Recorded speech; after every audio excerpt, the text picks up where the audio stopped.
Guys, welcome back to Southern Extreme TV. Thanks so much for hanging out with me today.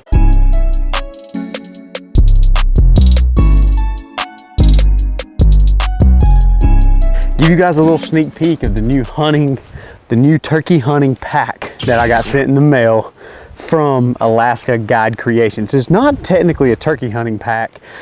It is a kind of a hybrid, but I'll be bringing you guys another full video in an in-depth review for this specific pack that I'm using. But for now, we're talking about turkey hunting. We're talking turkey hunting tips and tactics and just all kinds of different things. So I am so ready for turkey season to come in. I can't hold it in any longer. So I want to bring you guys turkey hunting videos as much as I can. So today, what I want to talk to you guys about is, do I prefer hunting out of a ground blind or out of a natural tree setup? And what I mean by a natural tree setup is just sitting down at the base of a tree with your back up against a tree and maybe planting a couple bushes around you, or maybe just sitting down and just using the outline of the tree as your camouflage. And it's kind of a mixed opinion, and the reason being is it really just depends on what you are going to be doing turkey hunting. It depends on if you're doing it by yourself, if you're going to be taking a child with you, if you're going to be taking your kid, brother, cousin, whoever the case may be. And it also depends on where you're from and what the turkeys are doing on your specific property. For here in North Carolina, where I'm from, we have a lot of hardwoods, we have a lot of pines, and we have a lot of hills. We have some fields that these turkeys really like to hang out in, but for the most part, these turkeys move around. They are very, very mobile. So with that being said, I prefer 100% to be setting up next to a tree. And the reason being, 9 times out of 10, I am on the move. I'm setting up where I think a turkey is going to be early in the morning. 9 times out of 10, that turkey does not come there or do what I want it to do. So I have to move, I have to adapt, I have to try to get around the bird, try to get in front of him and call him to me. So that typically leaves me setting up against a tree, and I'm not going to be carrying a ground blind with me everywhere that I go. However, if you have a field, you have a piece of property, maybe you have a big wide cutover and you've got a field right in the middle of it, maybe these turkeys are roosting off on the neighbor's property and they're coming into this field, and you don't really have anything that you can set up against, you don't have any trees. By all means, in that situation there, I'm going to be setting up in a ground blind, because I know at some point during the day, those turkeys are going to come into that green field or to that food plot and they're going to feed. And I've just got to be able to wait them out long enough so that I can get a shot. In that specific situation, I'm going to be leaning towards a ground blind because it fits that purpose perfectly.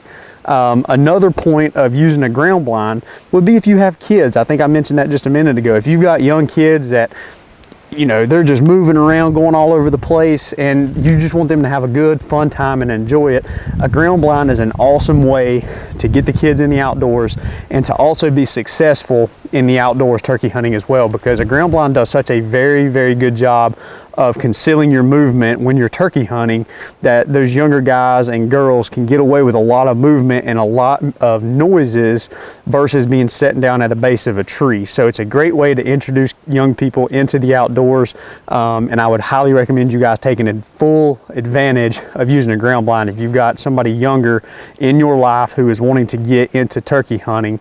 It's a great way to get them out there, and a great way to be successful at it. The only reason that I'm going to go with the tree setup over the ground blind is just the mobility purpose of it. If you're in a ground blind, you are pretty much locked in to that 5 foot by 6 foot or 6 foot by 6 foot radius, and that's where you've got to be. You have to get that turkey to come within 40 to 50 yards of that specific spot. And for those of you that's been hunting turkeys for a long time, especially in the North Carolina, South Carolina, Virginia, Tennessee area with these big, smart eastern longbeards, you know that that's not always the case. You know that these turkeys have a mind of their own. They want to do something one minute, and then the next minute they're doing something completely opposite. With that, you want to be able to move around, even if it is a matter of 20 or 30 yards. Sometimes that 20 to 30 yard move of getting closer to that bird, getting around on that bird, sometimes that is the difference between you being able to get a shot on that longbeard and not being able to get a shot on him.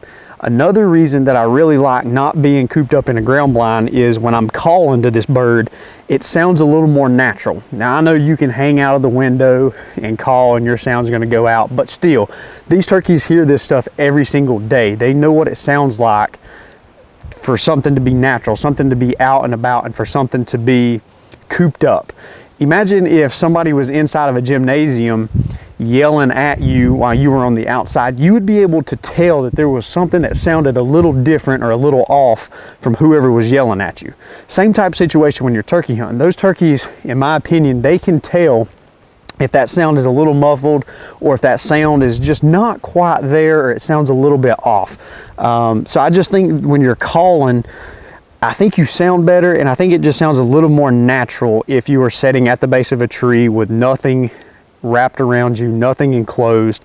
I think you just get better responses out of those turkeys, and sometimes those pressure birds will come into you a little easier and a little more willingly versus if you're in a ground blind maybe. So guys, if you're new to turkey hunting and maybe you're trying to learn all the stuff that you can before this season comes in, hopefully this video helped you out and gave you my personal opinion on whether you need to go invest the money in a ground blind or if you're just going to go sit at the base of a tree. If you have timber, you have trees that are big enough to lean up against, I would highly recommend at least trying setting at the base of a tree for the time being. If for some reason you keep getting busted or the turkeys are not coming in, whatever the case may be, go buy a ground blind, change it up, try something different, and maybe try waiting them out. Using that ground blind, it can really make the hunting comfortable. You can put a chair in there, which is great for older people as well. I forgot to mention that. So if you don't get around as good, people in wheelchairs with handicaps or mobility issues, it's a great way to get those guys into the outdoors as well, because you can conceal electric chairs, you can conceal wheelchairs, you can conceal crutches, you can conceal a whole lot of things inside of a ground blind that you wouldn't be able to do if you were trying to set it at the base of a tree. So a ground blind is a awesome way to kill turkeys, and it is a great advantage when it comes to specific tactics.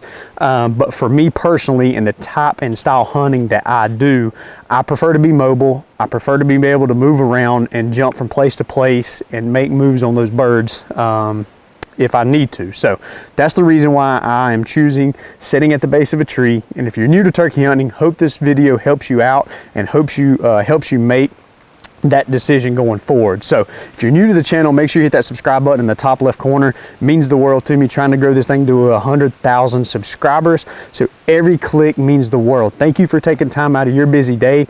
Be sure to stay tuned because I've got a lot of turkey hunting videos coming up in the future with tip videos as well as hunting vlog videos and putting the smack down on some big old North Carolina lone beards, guys. So thanks for hanging out with me. I'll see you guys next time.